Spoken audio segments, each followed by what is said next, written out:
Ignition sequence starts. 6, 5, 4, 3, 2, 1, 0. Liftoff. We have a liftoff.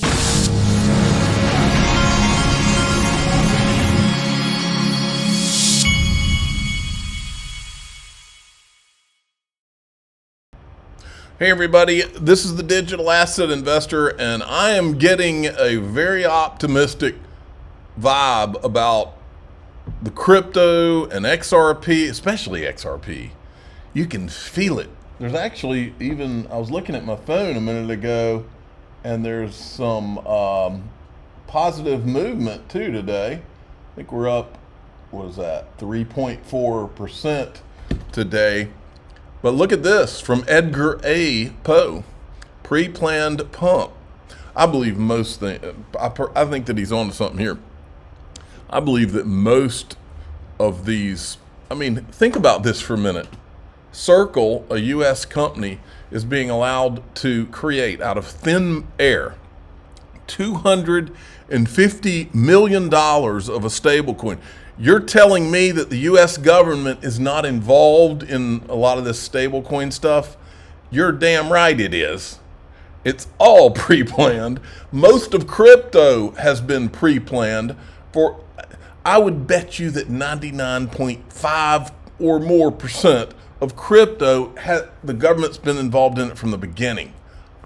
I'm telling you, you can smell it a mile away. That's why I've always thought it was so stupid. All of these, what I've said it a bunch on this channel, but what I think has happened is I think that there's a handful of all the crypto pundits, the big figures in crypto that have been here for the last 10 years. I think there's a handful, and when I say a handful, I mean a few hundred to a few thousand, who knew of the bigger plan, and they knew that they could do all kinds of inside trading in the short to mid term, because they knew the bigger plan was going to take a long time. And I believe that that encompasses what ETHgate is. I believe that I could name names too. They're easy to name too.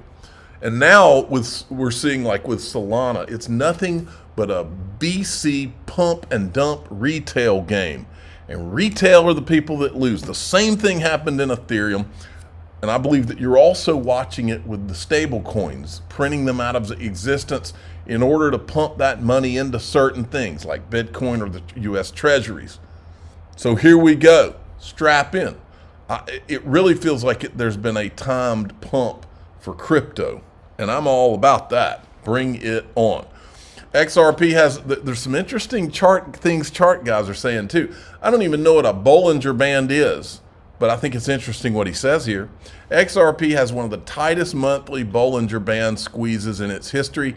And in all of crypto right now, the last time it squeezed like that, it shot up 60,000%. And then there's this one. This is the end of the road for XRP. According to the linear charts, we've just completed the macro wedge, which has taken 6 to 7 months to play out. Generational wealth could be around the corner. Log charts stipulate end of year. And then, now I'll give you a caveat with Crypto BitLord, because Crypto BitLord is one of those people in social media that a lot of times is trying to tweak social media, and he knows that mentioning XRP, something like that, would get views, but he doesn't mention it often.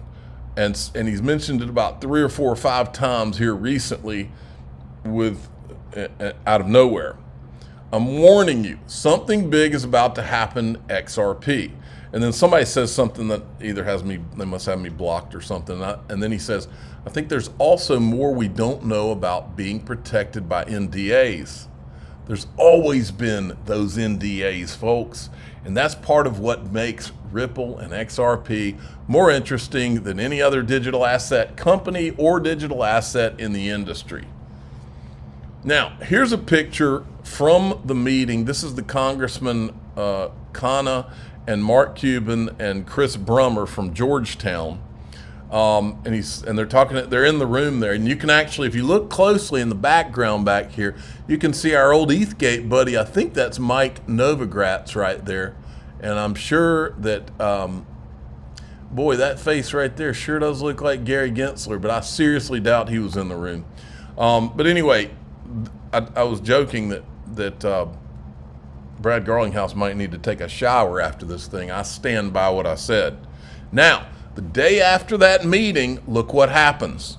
The White House meeting, or it was at a place across the street from the White House. The day after, just in, SEC officially ends their investigation into stablecoin issuer Paxos, okay? And I said, now do Ripple and XRP. I wanted to remind everybody, because this came through too, Scoop, the SEC dropped its investigation into Paxos over its stablecoin BUSD, a major win for crypto industry. The decision comes more than a year after the agency sent a Wells notice to Paxos, signaling an impending enforcement action. Well, this person missed the entire, the real thing, unless he says it down here. The real thing to know about this is that Christian Carlo was at the meeting yesterday representing Paxos. He also is with Wilkie Barr, which is a firm that represents Ripple. He also was at XRP Las Vegas. And I can tell you that if there are good guys in this, he's one of the good guys. Now check this out. This is Putin announces BRICS will form its own parliament. Да, БРИКС пока не имеет собственной институционально оформленной парламентской структуры. Но полагаю, что в будущем эта идея обязательно реализуется. Да, БРИКС пока не... How about that? Then we've got this. This is Gerald Celente. I used to listen to this guy back before I even got into crypto, when I was into gold and silver and stuff like that. Listen to what he says about what's coming. Again, you look at the new job numbers coming out. Look where they are. They're in the service sector, healthcare sector. They're not high-paying jobs. So when you look at the reality and you look at the numbers and you look at the equity markets, Main Street and Wall Street have nothing to do with each other. And there's going to be a crash coming. There's going to be a crash that nobody's talking about, that we've been warning about. And that is, again, let's go back to the COVID war. Lock down all the businesses. People's forced to work at home. People are working at home and they're saying, after week, month after month, year after year, they're saying, I'm getting up at 5 o'clock in the morning to travel an hour and a half each way, cost me all this money and I'm destroying my life. I'm not doing it anymore. And the guy or the people that have the tenants there, the guy renting the space, say, I don't see him in these cubicles anyway. Yes, stay home. I don't need all this space. Your office, California, first one to lock down. Your office vacancy rate, empty buildings, 37% in San Francisco. You know what it was before the COVID war? 3.5%. Nationally, you're looking at about 20% vacancy rate, vacant. Office occupancy rates, according to Castle Systems with a K, 51.4%. This was all done intentionally, folks. Write it down. It was all done intentionally. Occupancy. Okay. How about all the businesses that depended on commuters? Oh, they're going out of business. How about all the defaults that you're going to see as there are less tenants, and these are interest rate only loans, and your interest rates are double what they were when you bought the buildings, and now you can't pay your loans? You're going to see a banking crisis, the likes of which we've never seen before. No one is reporting. Remember ICE 9? Silent.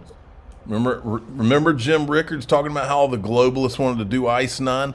You're asking, why would they do that? Why would they put COVID on this world and do that? Why would they do that? Well, the same people who took the COVID marketing plan off the shelf like it was sitting there all along, these are the same people that don't want you flying a lot. They don't want you driving SUVs. Almost like it's a plan to get us all off the roads and to get everybody working from home. Some sick stuff out there.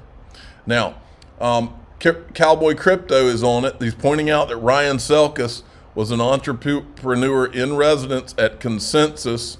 And then Wheezy's on it too. Look at this.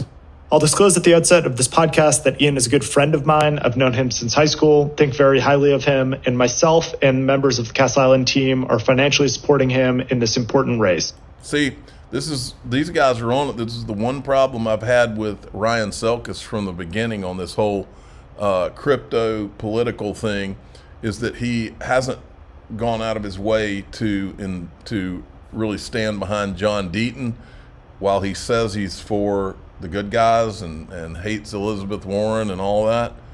And they're asking a good question. Is this why you haven't, your buddy Nick Carter has been friends with this guy since high school, is this why you guys won't support Deaton? Okay, I got to go through a few more things, one of which is an old, interesting David Schwartz tweet that you might find very interesting.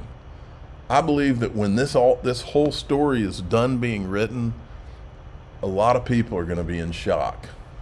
I'm the digital asset investor. I'm not an investment advisor. This is for entertainment purposes only. Please subscribe, hit the like button, tell your friends and family. We're going into DAI XRP, and we're going to talk about, we got 2 or 3 more things we need to talk about. All right.